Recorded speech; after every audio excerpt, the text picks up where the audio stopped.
Talking about the impact of the earthquakes on the regions where it occurred, first and foremost amongst them Kaikoura, of course, where accommodation owners say they're facing a grim summer as holidaymakers do cancel their bookings at an alarming rate, and in some cases they are doing so months ahead.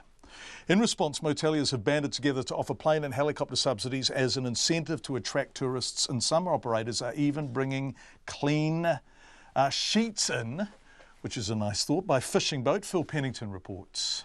The afterquake pain is worsening for hundreds of people whose livelihoods rely on tourists. The five-star Fairways Apartments on Ocean Ridge, just south of town, has already lost $60,000 in bookings since November the 14th. At the Goose Bay Motor Camp, which is still evacuated, half of all bookings have been cancelled. Liz and John Marnie leased the camp from Ngaitahu, but can't even stay in their house there, given the threat from water building up behind a landslip upstream. Over the last 2 or 3 days, I've sent, I don't know how many emails I've sent cancelling them. It must be at least 20 odd that I've cancelled, and no doubt there's going to be more. We've even got people cancelling in January. Liz Marnie sounds a common call of desperation to get a clearer steer from authorities on just when State Highway 1 to Christchurch might reopen. It's a similar story to the north. The Camp Kekarengu glamping site is halfway between Kaikoura and Blenheim. It's undamaged, but Liz Henderson, who takes the bookings, says people are cancelling there too. Any domestic bookings that were Christchurch-based have cancelled, mainly due to just being traumatised by the quakes. Being scared, or their children being scared, or just feeling not like they just don't want to leave home right now. Cape Kekarengu's owners, Pip Toddhunter and husband Simon, say whilst they have had some Filipino tourists prepared to drive 8 hours from Christchurch to reach them, they regret spending $100,000 on the business last summer. In hindsight, if we knew that road was going to be closed, we wouldn't do it. We were fully booked pretty much every night from sort of a couple of weeks ago right through to the middle of January. We only had a couple of spare nights, but now we have had a huge amount of cancellations due to the road.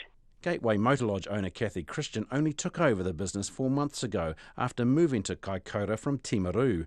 She's now among worried operators who formed a group to find ways to get supplies in and lure tourists back. We've had hundreds and hundreds of cancellations for the next couple of months.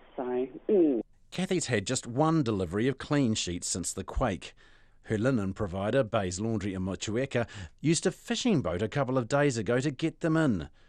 She says for now the Gateway, Bella Vista and Lobster Inn are chocker with emergency workers, but the quake has been a blow to her fortunes. We've got communication type people, which is broad spectrum and chorus personnel. I have relief ambulance staff. Some of them are sort of slowing down now. Once they've done their thing, they'll head back home. And then what happens after that, I'm not sure. At $1,000 a night, the Hapuku Lodge and Tree Houses aims to reopen next week, with a reduction of $250 towards the cost of a private plane or helicopter to get there. General Manager Chris Sturgeon says it's vital to keep his 19 staff, including his chefs, employed until things pick up. We would have certainly lost a good 50% of our bookings in December, but we're only down just on 19% of our bookings for January. We've seen in the vicinity of a good dozen, maybe 20 requests for accommodation in December and January of people wanting to come. Recognising that Kaikoura needs support. Not so much support, though, for the backpacker end of the market. The Lazy Shag backpackers and Top Spot backpackers have cancelled all their bookings until the end of January. And Bad Jelly backpackers Mike Toney says he's losing all the nights he had lined up in December. For Checkpoint, Phil Pennington.